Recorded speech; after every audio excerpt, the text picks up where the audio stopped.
Vandana, thank you so much for joining us. My We're going to get pleasure, started. Andrew. Today's conversation is going to focus on a deceptively simple question. Why are the world's farmers going hungry? So let's just get started. Can you begin to sort of paint this picture of complex systems of systems, values, and laws that have contributed to a phenomena that seems strange? The people that grow the food are having difficulty getting access to it. Well, I think this is the heart of the puzzle, the problem of industrial globalized agriculture, which has its roots in colonialism, as well as in war. Most people of the world were farmers or people of the forest, yeah? And both in the forest and on the farm, growing food was the primary objective. And people grew not just one or two crops, but in the forests, they cultivated as well as harvested. I mean, now the literature is coming out that the Amazon was a farm. It's not a wild forest. Australia is not a bush. It's a farmed continent. So what looks wild, just because it's not invasive, only means that it was managed with care. Today's wilderness areas are the results of food production system, indigenous people, where no indigenous culture I know grew food only for human beings. They definitely didn't grow food only for the market, but their worldview was not anthropocentric. They grew food for all of creation, and growing of food was feeding creation. So there's when I started to deal with globalization and patenting of seed and intellectual property, I traveled to remote corners of India, both to save seeds as well as to talk to the seed savers about what's happening with intellectual property. And the heart of the rice area, where rice evolved, 200,000 varieties of rice, the farmers had these beautiful, artworks on their doors. And very, very innocently, I said, oh, you must have had a festival, because we've got used to the idea that art is for decoration. And Right. The women just looked at me and said, no, this is for the birds when the fields don't have rice anymore. And even Awesome. Across India, there's beautiful system of rangoli or columns, the beautiful designs. And they too, these designs are the most amazing geometry. But what are they doing? They're feeding the ants. Yeah, it was rice flour. So all indigenous culture fed everyone, and they fed with joy. So they never disrupted the food web. They enriched the food web. The first thing that happens is their land is taken away. And colonialism really was displacement, both of forest people and the peasantry. So that's the first step where people start to go hungry. And I've studied this in detail for my country, where land was never owned. Land was a commons. You could not own land as private property. You had usufructory rights to land. And this was passed on generation to generation. And it's the local community that had this history. And therefore, if there was ever a little dispute, it was the community that settled it. And then came the British Empire, and overnight, with a stroke of a pen, they just declared all the land was theirs. And then they took the most fertile areas and pushed the peasants to the marginal areas, and of course, extracted rents from the original land users, not land owners, because we never had that idea. We had a beautiful phrase in India, Sabhi Bhumi Gopal ki. Gopal is just another name of the creator. It says all land belongs to the creator, and we are merely custodians. We are merely trustees of the land. So what did we see with when the British took over the land, they became the landlords and they appointed sub-landlords here, which is called zamindari. And then they extracted half the produce in cash from the peasantry. What did this result in? 45 trillion transferred to England, and this is all in economic records, it's all proven. And 40 to 60 million starved to death because of extractivism.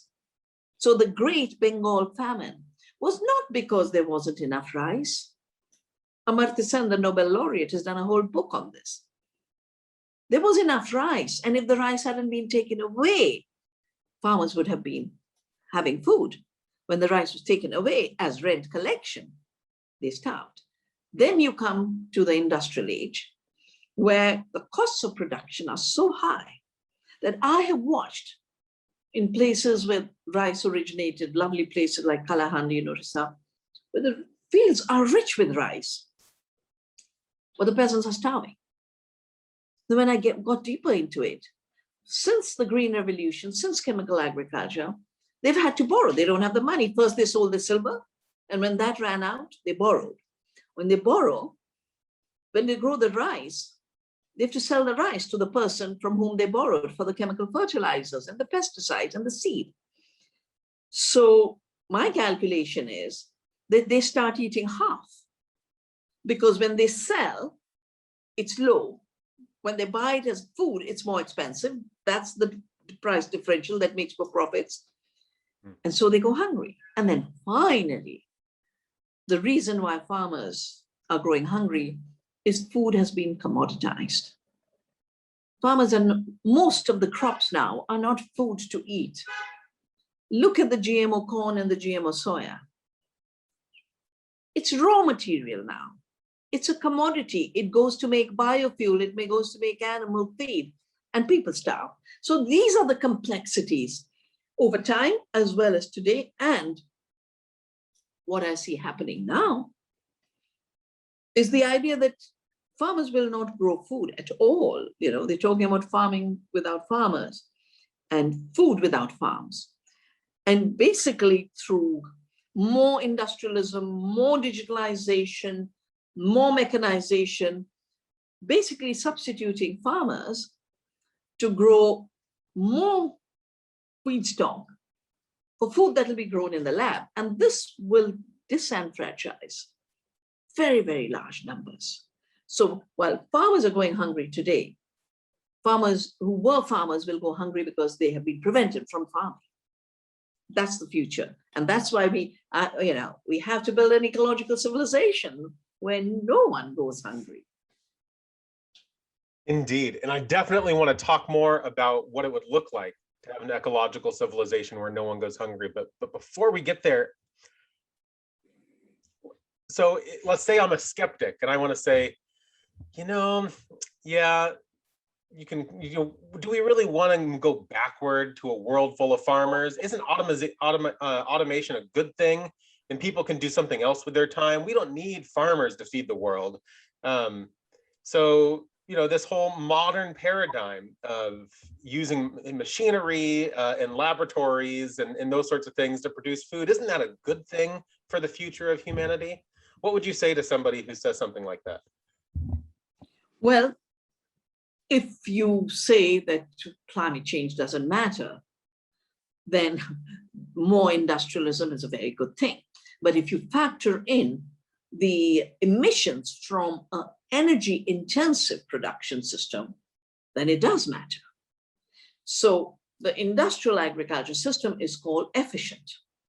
But if you look at it from the energy equation, ecological systems use 1 unit of energy to produce 10 units of nourishing food, not just for humans, but the whole web of life. Industrial systems at the first step use 10 units of external energy, largely fossil fuel, to produce 1 unit of bad food or a commodity. Now, if you then take the grain and feed it to animals, where animals are herbivores and should be eating grass, or the straw that we don't eat, we have complementary diets. But right now, animal factory farming is being made to compete with human beings. And if you move to factory farming, then feeding soya protein to animals uses 100 times more input than what you get out as protein from a factory farm. And I don't equate animals working in synergy with trees, with soil, with human beings in integrated systems. I don't like the word animal agriculture because it hides factory farming. It hides the prisms of the new factory farming system. And if you look at the factory farming system, where's the money being made? In the animal feed. That's where the profits are. Then if you take it further, one more step of intensification of energy inputs, I would say 1,000 units to produce 1 unit of hazardous food. And no one has tested lab food. No one's tested the Impossible Burger. There was a little bit of test on this fake blood they pour into it to make it look, and yeah, that's the other thing. And I say, when did we lose our connection with ontology? Yeah, where cooked up words substitute. Yeah, so imagine burger, impossible burger, you know, all about, I've gone to the impossible place. But these ingredients have never been tested. And this much we know. Just like we know, the more external energy input there is in a system, the more entropy there is in that system. And climate change is nothing but entropy. The pollution from entropic systems. Ecological systems actually have negative entropy. They hold energy together and recycle energy. And here we have an alternative, it is negative energy, which can actually reverse climate change, and a system which will keep accelerating. And Amory Lovins has a brilliant term for this modernization that hides the energy input. He calls it energy slaves. And he's, at that time in 75, when he wrote this, he was talking about one American being equal to being equal to 250 Filipinos in terms of the energy input that goes into systems. And I would think it's gone thousands of times more now. So if you take the energy slaves behind the industrial civilization, our population on this planet is trillions of human beings. But most of them are not human beings in embodied form. Most of them are energy slaves who are still guzzling the resources. Now, the second element of this, I mean, you know, why would it matter? Well, just in the last decade, I mean, my civilization gave birth thousands of years ago, some say 5,000, some say 10,000, to the most sophisticated health science called Ayurveda, which means the science of life. Ayur is life, Veda is science.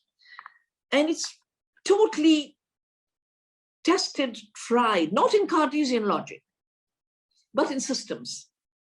Systems experience and systems knowledge. And in Ayurveda, they always say it begins in the gut. Right now, Western science is catching up with the fact that all diseases begin in the gut. If all diseases begin in the gut microbiome, what is interacting with the gut microbiome? The food you eat. And it's so clear that just in the last 20 years of ultra-processed foods, chronic diseases have exploded. So if you think lab food is equal to the carrot you took from your garden, well, ignore 90% of yourself, which is your gut microbiome. But once you get the chronic disease, you can't ignore anymore. So the two big boundary conditions that you cannot ignore, no matter what you do, and no matter how modern you say you are, is the impact through energy use on climate change and the violation of the planetary boundaries, and the impact in the microcosm that is us, of the microcosm that is the world, is our gut microbiome. Now, they set laws, they set rules that are absolutely unviable. You know, you have to respect them. You have to respect the Earth's planetary boundaries. You have to respect the gut microbiome's need for diverse food and fresh food and poison-free food and glyphosate-free food and food free of manipulation and genetic engineering. So between these two, That is true progress. Then if you can move while fulfilling these boundary conditions, then we've got something new. But otherwise, all you have is violation and war. A war against the human body and war against the earth's body. Wow. Yeah. I don't even know where to go from here. There's so much that we're touching on. I mean, we're covering connections of capitalism, colonialism, commodification, climate change. We're talking about nutrition. We're talking about, I mean, the philosophy of food. Why do we not have more conversations about what actually constitutes food? What's the, what, you know what I mean? Like, yeah. So, you know, the fascinating thing, and this is something we should do in ecological civilization, take the diverse faiths and what they said about food. And I know my own culture. No matter which textbook you pick up, you could pick up the Mahabharata, or you could pick up the Ramayana, or you could pick up the Taittiriya Upanishad, or you could pick up the ancient Vedas. And they have a simple recognition of what is food. Everything is food. Everything is something else's food. Because the web of life is a food web. What moves across beings is nourishment and nutrition. So food, as I say, is the currency of life. Why don't we talk more about this? Because along the way, those who made chemicals to kill, the IG Farbers and their partners, they weren't going to give up the habit of using these chemicals. And they should have wrapped up the factories. But as Rachel Carson has reminded us in her book, Silent Spring, on pesticides, and as Albert Howard has reminded us in his book, Agricultural Testament, written when he was sent to India to improve Indian farming. And he arrived here and he said, I can't improve this. Right. The fields are fertile. There are lots of insects, but no pest damage. I'm going to make the peasant and the pest my professor. From 1905 to 1930, he studied under the pest and the peasant and wrote a book called The Agricultural Testament, which became the basis of the contemporary organic movement, built by Soil Association in England. Eve Balfour was his colleague, and Rodale in America. Rodale came to meet Howard. So we find a very tight-knit connection between those who could see that food is at the heart of creation, that taking care of how you grow food is the best way to take care of the soil, the earth, our health. And that's the basis of the contemporary organic movement. Now, those who made money out of chemicals said, why should we give up the habit? And they turned these into agrochemical inputs. They changed the science. They redefined the definition of plants, which became machines run on fuel, which is the fertilizer. They redefined soil as empty container for pouring the fertilizer into. And again, the ontology was totally turned on its head. Mm-hmm. And it then went on with the GMO age and now the fake food age. So trillions get made out of seed and food. And those who get addicted to the trillions will silence truth. They will silence knowledge. They will silence true conversations. And that's why we have to be even more resilient in continuing these conversations. Absolutely. So you mentioned a few times ecological civilization. And in my mind, you know, this idea that we need a civilizational change, a transformation at a far deeper level than most people realize. And when we're talking about complex problems, I think it's easy for people to get sort of overwhelmed and lost in the details of all the different little pieces that need to be changed. But something I think helps me to sort of think through this is that rather than focusing on these individual symptoms of a much larger problem, we need to get underneath to the root cause of those problems. And I think you've already touched on some of this with reference to basically a radical paradigm shift. A lot of it has to do with ontology, a lot of it has to do with values and worldviews. But something you said I thought was absolutely brilliant, this focus on food as the currency of life. And to what would it look like to shift our food systems, our civilizational systems from a focus on the production of profits to the production of life. So what I'm wondering if we can do for a bit is to dream together. So let's imagine, I always love to dream of the future. Let's imagine that we've successfully built an ecological civilization. Sounds good so far, yeah, okay. This is a future in which no one goes hungry, especially our farmers. But what does it look like? How is food grown? How is it distributed? What do we eat? Does global trade still exist? What sort of things are traded? I mean, what would it look like to have an ecological civilization? So, Andrew, for me, this is not about a dream for the future. This is about my practice that literally has been forced on me, forced not by any external force, but forced by my conscience. When I watched the most prosperous parts of India being destroyed by the Green Revolution, which is another name for chemical agriculture, industrial agriculture. When they introduced industrial farming in the third world, they didn't say this is industrial farming. They said this is the Green Revolution. And they called it green, not because there was a fashionable green movement, that was born only in the 70s and 80s, but because there was a color red, the Red Revolution. And they had to have a color different from red. And the entire ideology that was packaged was, oh, we're going to stem communism. But the objective was, how do you sell more chemicals? And I have a book called The Violence of the Green Revolution, which has been published by Kentucky University Press in the United States. I wrote it after studying the 1984 protests in Punjab, and we have currently protests going on, and people who would have been young today are white, bearded, Sikhs, still 10 years later, resisting a destructive agriculture. So the agriculture we have practiced is realizing that food begins with the amazing blessing of the sun,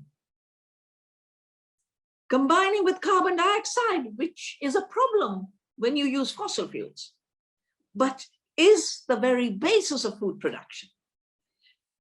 The photosynthesis in the plant, the sunshine, the carbon dioxide through photosynthesis become our food. Now, if that's the case, what do you want to maximize? You want to maximize photosynthesis. That means you want to maximize more and more branches, more and more leaves. I watch around the world, more and more agriculture becoming one-dimensional. The other day I got off on our way to our farm, our biodiversity farm at Navdani in Dehradun, because I suddenly saw maize with leaves only in one, in one direction. And all the cobs, our cobs go where they want to go. But this maize, which I think is a hybrid maize from Monsanto, had all the cobs at the same height, all the plants were the same height, and the leaves were like that. And I say, oh my God, they forget these are 1/4 acre farmers who will go to the field and harvest. They've done this for the machines. Yeah. So they're taming the plants. I've seen apples in the Alps turned from apple trees of bounty to one-dimensional stalks which can't stand, and therefore they have to have the steel framework and concrete framework and plastic framework to hold it. And then because these are weak, they're sprayed and sprayed and sprayed. And the apple has lost its leaves. And when I said, I can't imagine an apple tree without its branches, and this person from the commodity system got up and said, photosynthesis is a waste. Photosynthesis and leaves are a waste of, it should only be apples to be harvested with poison and fed.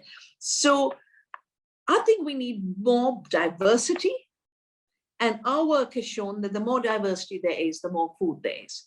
We have 3 reports, biodiversity-based productivity, where I measured farm after farm, where the more the biodiversity, the more the food production. Then we converted this into nutrition. That if you take that biodiversity and convert it to nutrition, and we measure nutrition per acre and health per acre, we have a report called Health per Acre, we can feed 2 times India's population through conservation of biodiversity, not by destroying it. And finally, when you say, what about trade? Well, India was a prosperous country through trade. We grew spices in beautiful 4-dimensional gardens. You know, not a space was left where the sunshine did not harvest. You know, you had the palm tree, and then you had the pepper vine climbing along it, and then you had the cardamom. Every space was used in this three-dimensional plantation. We were 25% of the world's economy. We were the biggest traders for, I don't know, centuries before Christ was born, and centuries after. Centuries after. It was the spice trade that led to all of the wars of civilization and everything, because everyone wanted to control the spices. And Columbus set sail for the spices, and the East India Company was created to control the spices. So we had trade where we used very tiny amounts of land for very high value production. And it brought us prosperity, and no one went hungry. Now what do we have? We have long distance trade for staples. And because food has been commoditized, the car is competing, the factory farm is competing, the people are competing for the same commodity. And it's never enough. Therefore, soya bean must now grow in the Amazon. When we grew edible oils, we grew it on our little farms. Or when we grew pulses, we grew them on our farms. Now, once you're commodified, that never is it enough, because commodities don't know when to stop growing. And as a result of this, what we really have is the global supply chains. And it's fascinating because in this period of COVID, you know, it's the local supply chains that worked. And I work with millions of women in India, and woman after woman would come back and say, you encouraged us to grow gardens, you encouraged us to grow biodiversity, and we never went hungry one day. And not just that, because we were growing our herbs and we were eating well. No one got COVID in our village. Nobody got COVID in our village. On the other hand, all the peace are being forced, because when you reduce food to a substance to be processed where profit after profit after profit at every level of extraction, not only do you create the chronic disease, not only do you get the emissions and food miles, but you create hunger. Why is America the land with the highest commodity production, the land with the highest number of food deserts in the cities? That is the contradiction. And there's a lot of trade going on, but it's the trade in the wrong thing in the hands of the wrong people. Yeah. What made I call it the spy trade in my book? So yeah, that we must grow. We must feed the soil. First, we must feed the soil. Second, we must feed the family and the community. Then we must create the local economy of food. And we must trade in the spice of life. And that's fine, because it'll have a very small footprint, and it'll benefit the people who eat the pepper, because food was so boring in Europe till the pepper came. Yeah. I mean, I've done meals that have been done where, you know, this is what the food looked like till pepper arrived. Yeah. And you couldn't eat it, it was rotten. Yeah. And I think, you know, the pepper growers grow, benefit, and the eater benefits. Right now, we have a system where the farmer goes hungry and the eater gets disease, and the earth has extinction and climate havoc. So it's not benefiting anybody at all. And, you know, I think part of the whole ecological civilization issue is shifting from extractivism as the logic to giving back, to gratitude, to giving back. You know, all my work on agriculture, every life, the one thing we have to do is be grateful to the earth and care for her. Everything else happens. And that's a huge paradigm shift. I think I've got one more set of questions before we let you go here, and that's, I know you've already been doing this work for a long time and on sort of making a difference. And I was wondering if you can touch on some of the biggest obstacles in transforming our food systems, key leverage points for change, but perhaps more importantly, what can people at home do to make a difference? I mean, we're talking about this sort of massive, complex overhaul of global economic, agricultural, political, you know, civilizational systems. What can any one of us do? And how can we be a part of such change? Well, you know, when the British Empire ruled 80% of the territories of the world, and Gandhi took on the challenge of dealing non-violently with the empire. And people were talking about systems change, and he was talking about system change. And he said, you have to be the change you want to see. So because of industrialism and the industrial non-civilization, you know, when they asked, what do you think of Western civilization? He said, well, it would be a good idea if they could become civilized. You know? And because industrialism is about extractivism, it's about exploitation, it's about domination.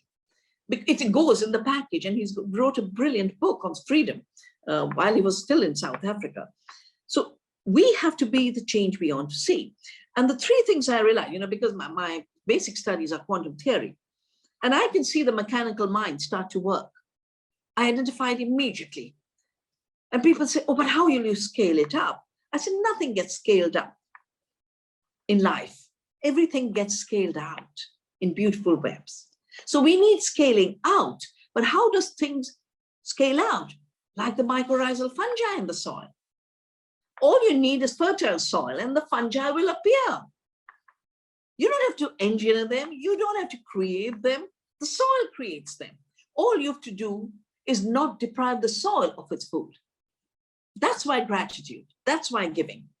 And then each field changing means the whole world's fields change. Only the dominators think of changing from the top. Life, ecology, the earth, communities begin by changing from the bottom. And how much we can learn from our ecosystem in the web of life. Yes, yes. Well, thank you so much for this conversation. I think we covered quite a lot in 30 minutes, and I love listening to you talk always. It's always great to talk with you and learn from you. So thank you for your time. Thank you. Thank you very much, Andrew.